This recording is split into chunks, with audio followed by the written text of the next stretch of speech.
Hello everyone, welcome to day 29 of the SEBI Grade A Foundation Series 2026. Today we'll be talking about the financial statements.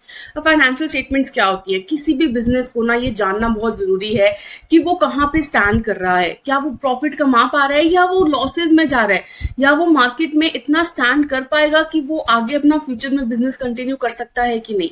तो उसके लिए ना हर business एक financial statements बनाते हैं that are basically the formal records. ठीक है, फॉर्मल रिकॉर्ड मतलब एक रिकॉर्डिंग करते हैं हम सारी चीजों की, ताकि हमें पता लगे कि फाइनेंशियल परफॉर्मेंस कैसी है उस बिजनेस की और फाइनेंशियल पोजीशन कैसी है।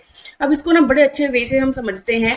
लेट अस से आप एक क्लास 5 क्लास 6 के स्टूडेंट हैं, तो लास्ट ईयर में जब आपका ईयर बेसिकली खत्म होता है तो आपको क्या मिलता है? रिपोर्ट कार्ड मिलता है। रिपोर्ट कार्ड में क्या लिखा होता है कि बेसिकली इस बच्चे ने किस सब्जेक्ट में कितने कितने मार्क्स लिए, ठीक है, और उसने एकेडमिक्स में वो कैसा रहा, वो उसने स्पोर्ट्स में कैसा रहा। तो रिपोर्ट कार्ड बेसिकली क्या बताता है कि what is the performance of the student in the whole year.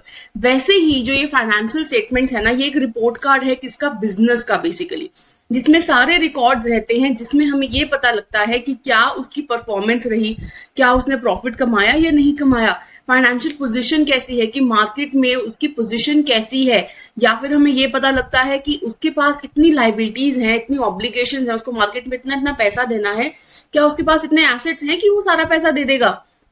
And in a clear and structured way हमें ये बता देता है। तो हम financial statements basically formal records हैं, ठीक है, और ये 3 तरह के होते हैं। एक है हमारा इनकम स्टेटमेंट, एक बैलेंस शीट और एक कैश फ्लो स्टेटमेंट।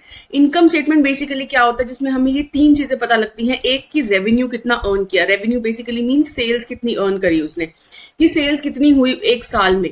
उसके बाद हम देखते हैं कि कितने एक्सपेंसेस हुए। अब देखेंगे कि इस सेल्स को कंप्लीट करने के लिए कितने एक्सपेंसेस उसको करने पड़े, राइट। और उसके बिहाफ पे हम देखते हैं कि क्या उसने प्रॉफिट कमाया या उसने लॉस कमाया। इसीलिए इस इनकम स्टेटमेंट को हम प्रॉफिट एंड लॉस स्टेटमेंट भी कहते हैं।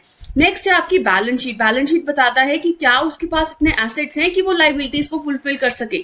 ठीक है, लाइबिलिटीज को मतलब जो ऑब्लिगेशंस हैं, जो मार्केट में पैसा देना है, क्या उसके पास इतने एसेट्स हैं कि वो सारी लाइबिलिटीज को फुलफिल कर दे।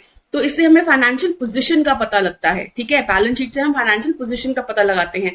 और कैश फ्लो स्टेटमेंट बेसिकली क्या होता है कि कैश कितना आया और कितना गया। बेसिकली एक स्टेटमेंट बनती है जिससे हमें ये पता लगता है कि बिजनेस में कितना कैश है और कितना कैश हमने आगे देना है या दे दिया है।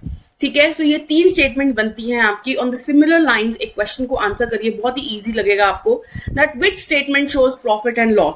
तो 3 स्टेटमेंट्स हैं, इसमें से देखिए कि कौन सी स्टेटमेंट आपको प्रॉफिट एंड लॉस बताती है। Thank you so much, keep learning.